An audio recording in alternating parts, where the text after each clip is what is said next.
Alright, 3, 2, 1. Welcome, everyone, to the Tethys Shipyard. I am Takeshi Yamato, the Yard Master, joining our host, the Housecoat Gamer. Next starship up the tech tree in the Interstellar Condordium. Today we have the Dreadnought. The largest, most powerful ship of its age for the Interstellar Condordium. Yeah. As usual, we don't know when this thing first entered service, so we are counting it as 2287, General War, latest and greatest technology. You know the drill. By your command. Of the poster ships, this is probably the most famous. Mostly because one of the first Interstellar Condordium ships encountered was a dreadnought. Captain Sulu managed to destroy one with a little bit of help from a flight of Wraith-class fighters. Okay, nice. Of course, the ISC did not appreciate this. Not that anyone cares. Yeah.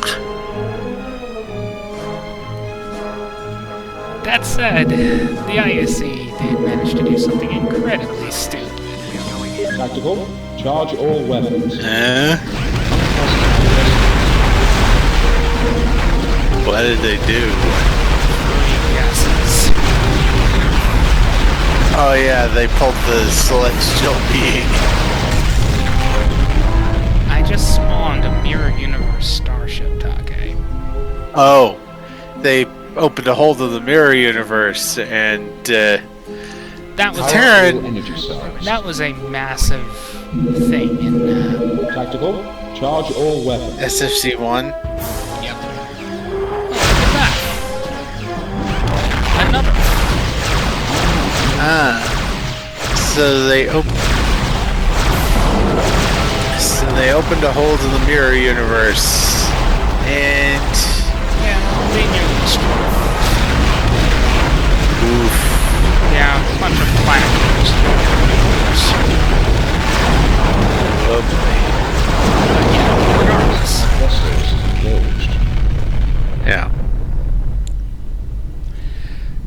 The Condordium's attempts did not go well. Give us new orders. And while these were the heaviest ships they could afford to make, there was a slight problem. Everyone else was making bigger, meaner ships. Which these could not stand a chance against. Well, they had a decent chance of actually doing some damage, but they sure as hell were not going to be surviving. Yeah. As an example, the Kalis Battlecruiser class. Ah, yes. That one. The Klingon super dreadnought. Well, super battleship. It did not end well for any ISC ship to run into the original ship. Yeah. And when the Hydrans started going, hey, we have fighters, have a fun day with that. Well, the ISC had to really hastily come up with a countermeasure, using the Dreadnought hull. But we'll get into that later. Yeah. So, as with most other Interstellar Condordium ships, the Condordium itself probably doesn't have very many of these left. They got their asses kicked. Yeah. There's only one confirmed dreadnought still around. Everything else, littering the battlefields of the General War, waiting for entrepreneurial businessmen to find them and salvage them. Either for profit, either for parts, or to actually refurbish and put into service for independent use. Though these would mostly be like bolstering a mercenary navy kind of thing. Because I do not see someone taking taking this old dreadnought and turning it into a cargo hauler. And I also don't see it going up against, a Galaxy-class starship and winning. Agreed, but And I sure as hell don't see it winning against an Audi. yeah. But I mean, if you're just wanting to fend off against, but if you're wanting a mercenary, if you're wanting a ship if you're wanting a salvaged ship with modern-ish tech to go up against, say, pirates or something, like Orions or Nausicans, I could see a refurbished ISC Dreadnought doing decently. Though not great. Yeah. I really wish this faction was playable. Yeah. The Terrans. Anyway, yeah. I want to play random Alright. stuff. Yeah. Alright, let's get to the stats. As with the Star Cruiser, we figured this mostly out already. So, systems values are comms 9, computers 7, engines 7, sensors 9, structure 8, weapons 10. Yes, I did say engine 7. The Interstellar Condordium may be like Starfleet and focus on engines and sensors, but this thing is sluggish.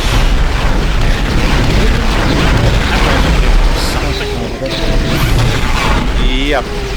Department values are command +2 and security +1. Again, command ship, and it also packs a fairly decent punch. Weapons are disruptor banks, disruptor cannons, plasma torpedoes, a heavy plasmatic pulsar device, and a strength 5 tractor beam. The heavy plasmatic pulsar device is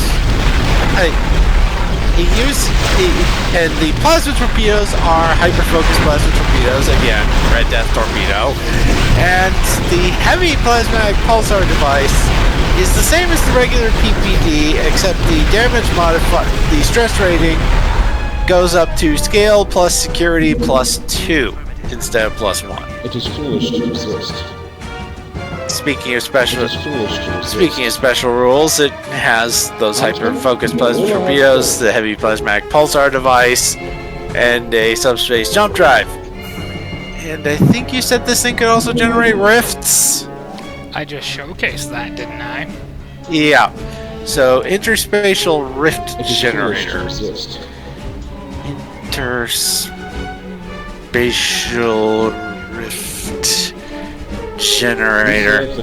I'm not sure quite how to stat that thing, so we'll just leave it there. Spawns a mirror universe version. Spawns a mirror universe ship. Well, I'm not sure. The Terran Empire was kind of all over the place. Yeah, They're not the Federation. They don't do Yeah. diplomacy. yeah. It's something that tears open a rift to another universe. If someone has an idea for how to Or you could make it random. I mean, we're going to be making non-Trek ships eventually. yeah. So let's just say it opens up a rift to another universe where another ship can come out. It doesn't have to. The rift could be used for travel in the other direction. I'm just not sure what kind. Let's see. Well, we do have plenty of universes to play with. Yeah.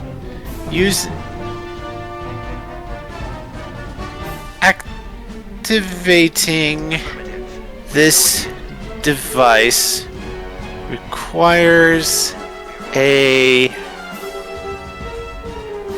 sensors plus science. A reason plus science task with a Understood. difficulty of, we'll say 4. No, 3. Difficulty of Screwing 3. around with the mirror universe is never a good idea. Yeah, difficulty of 4 is screwing around with any universe. Screwing around with multiversal shenanigans of any kind should be hard. Activating this device requires a recent plus science task with a difficulty of 4, assisted by the ship's sensors plus science. If successful, generates a portal into another universe which lasts for At your service, Commander. about During the course of those 5 minutes. Ships from either, beginning station construction. At your if service, it's successful, it generates spell check. If ships from either side of the portal may pass through during this time. power all energy cells. Alright. Station construction complete. Talents currently have command ship, secondary reactors. Should we give this thing electronic warfare systems too? Most likely. Alright, so Jamming somebody's targeting sensors is probably going to be necessary for something this big. electronic warfare systems and It is foolish to resist. All weapons. let's see, so we Wish to open up into building areas. That's fine. Are you? That's fine. This makes me sad. For some reason, every time I kill this, it's just impurities. This makes me depressed because right. I want to see the others. Yeah. Let's see. Sensor. And let's see. Talents. Command ship, electronic warfare systems, secondary reactors.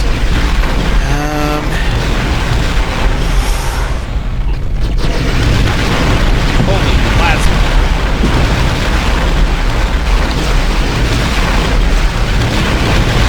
Do we want to give this thing advanced shields? Advanced for the time. Yeah. It basically, advanced shields just increases the amount of shield by 5. As I said, shields are your hit points, so advanced shields. So this thing will have 5 extra shields. Not that it'll help against anything from the 24th century.